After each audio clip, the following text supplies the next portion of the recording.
All right, let's circle back to the issues at Implats now, following that meeting there with the man and AMCU, and also that address there to the workers by AMCU President Joseph Mathunjwa. He joins us on the line live now. Good evening to you, Mr. Mathunjwa, and thank you so much for your time. So when one looks at the website of Implats, for example, it says, and I quote, "The group successfully implemented its 8-point safety plan to improve the safety performance across its South African operations.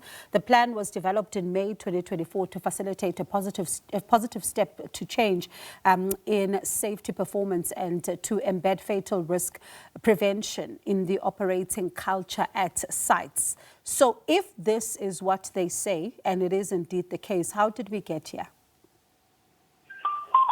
Yes, indeed. That's the question that everyone is asking with all that content. But the facts on the ground, it shows that those plans are not working at all.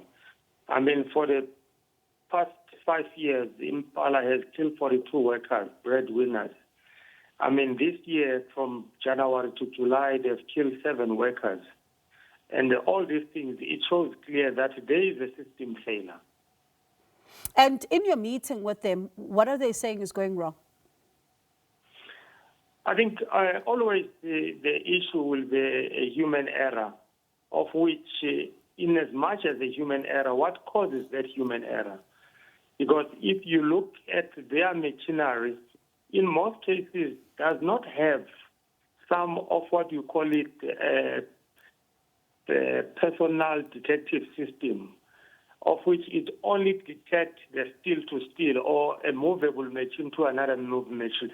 But to detect a human being, that system does not work at all.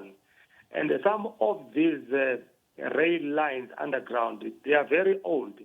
I mean, they're still using the old system. And also, we picked up that there is less supervision in terms of safety officers in that mine.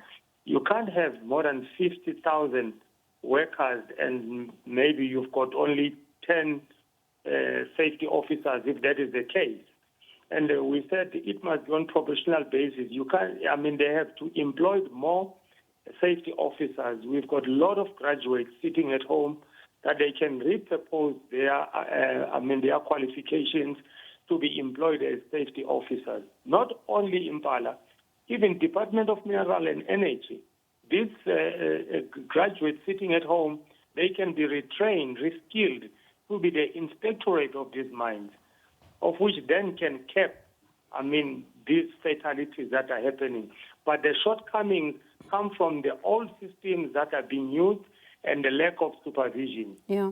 And there is a concern that's also been raised by the workers, as you touch on the issue of the railways, is that the signaling system is also not working as optimally as it should, because it appears as if it cannot say or even detect where the two possible, locomotives may be headed towards. That is quite dangerous.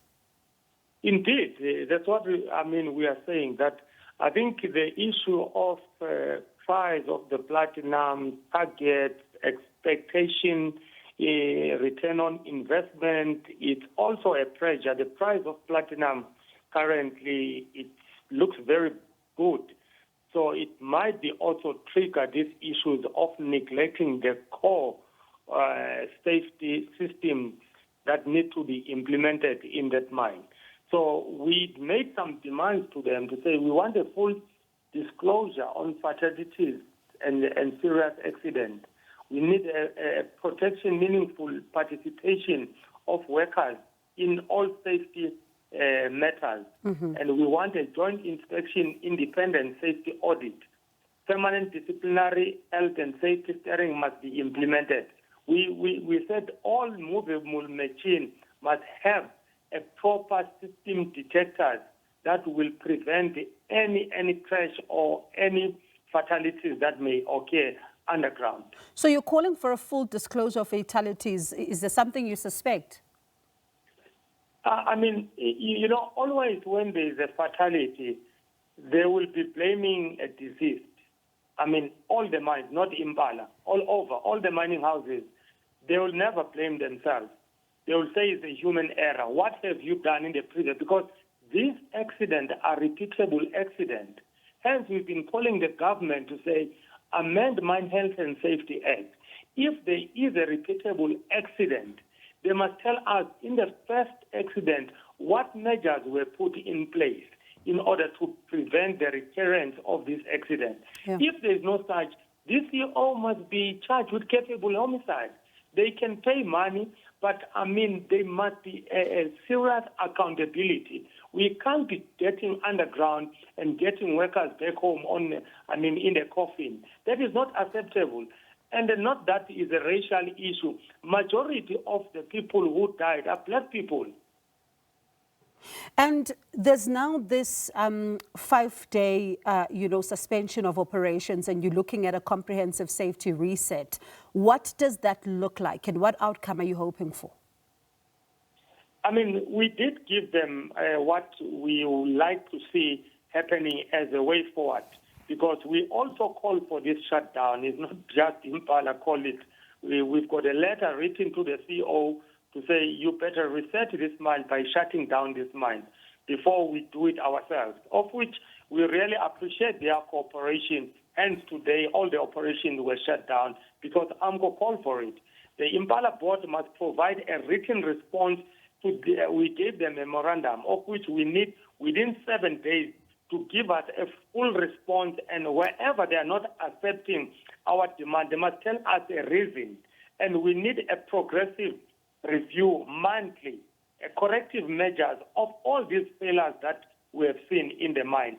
And also, within 7 days, they must tell us what is the plan of retraining health and safety stewards, also employing more safety officers. As I've said earlier on, that we've got many thousands and thousands of graduates in South Africa sitting at home, that they can repurpose their academics and be skilled in the mining sector for safety purposes, not only Impala, even the DMRE, that they must take these graduates that are sitting at home, reskill them, and be an inspectorate in the mining sector.